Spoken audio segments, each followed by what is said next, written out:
What's up, guys, and welcome back to Wake Up Entertainment. So, some independent journalists online, they were pushing for journalists, like traditional journalists out there, to find the link between Brown Mogotsi, Ramaphosa, Vusumuzi, Kate Matlala, to try and see if there is any connection, if it is indeed there. And in the past few days, it seemed as if no connection was being done. It's like they were reluctant, not to find any link. But however, just recently, the Daily Maverick, they finally released this web that is linking Ramaphosa, Brown Mogotsi, and Senzo Mchunu. It's just unbelievable. And Daily Maverick actually connected Ramaphosa, to this scandal through his 2017 ANC leadership campaign. So back in 2017, when Ramaphosa was campaigning to be the leader of ANC, he was associated with Brown Mogotsi, who is now alleged to be involved with Police Minister Senzo Mchunu and an alleged crime boss. So that's the web, the link that has been connected here. So Brown Mogotsi, he was a high-profile lobbyist, for Ramaphosa's 2017 ANC presidential campaign. So these allegations now coming out now, they have created, a significant political challenge for Ramaphosa's administration. So surprisingly, just yesterday, we started to see, articles from the media coming out, and they were talking about several allegations against General Mkanazi. So these articles, they were saying that General Mkanazi and several police officers were facing, some serious allegations that include abduction, torture, arson, perjury, and illegal extradition. So I'm wondering, like, what is going on here when I started seeing that? So the first thing, that came to my mind, and even to so many people online, is that this was something like a smear campaign against General Mkanazi, more of like in response, to that media briefing that he had done himself. Because surely this appeared like a counter-attack, or like where were these allegations before Mkanazi's expose? But in the past, people have been talking about it and saying these guys have been always been at each other. Even General Mkanazi himself, he even spoke about some of these issues. There's this interview where he was interviewed by ENCA, and he spoke about it and said there are these smear campaigns, that are launched to try and tarnish people who would be doing a wonderful job. So he said this is not something new. He has been through it and he has defeated it in the past.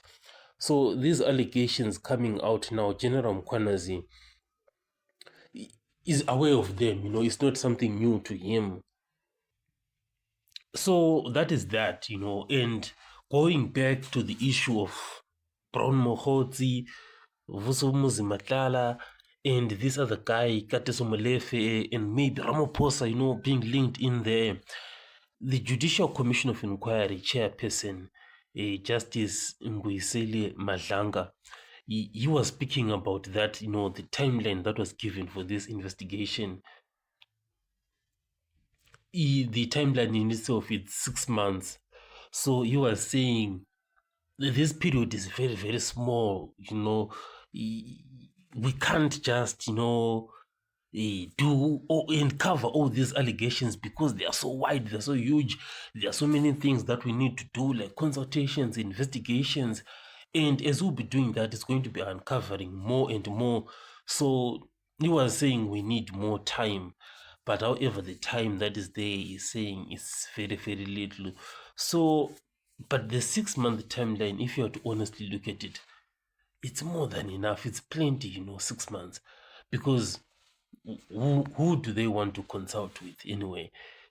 Like, because the evidence is there right in front of them.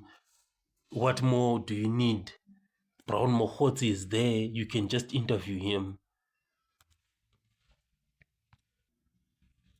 So that's one of the things, that makes these things of commissions of inquiry to be kind of like complicated, because somebody reported, a serious crime and we have a judicial commission of inquiry.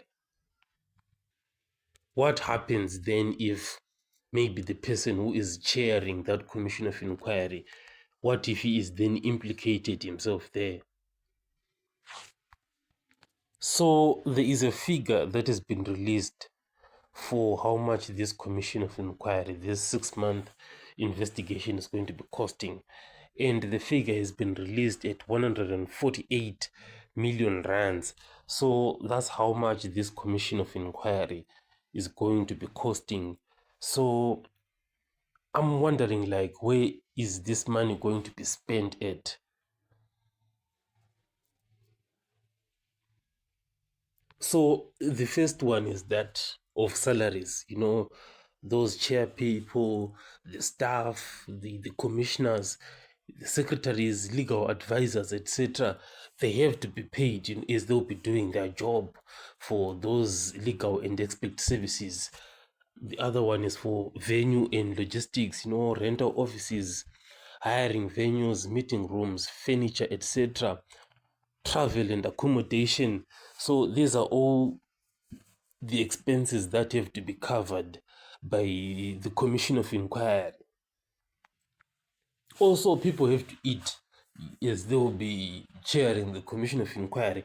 So you can see that the commission of inquiry it's setting up, it's actually good news for other people, because they will now be employed, as they will be earning a salary from all of that.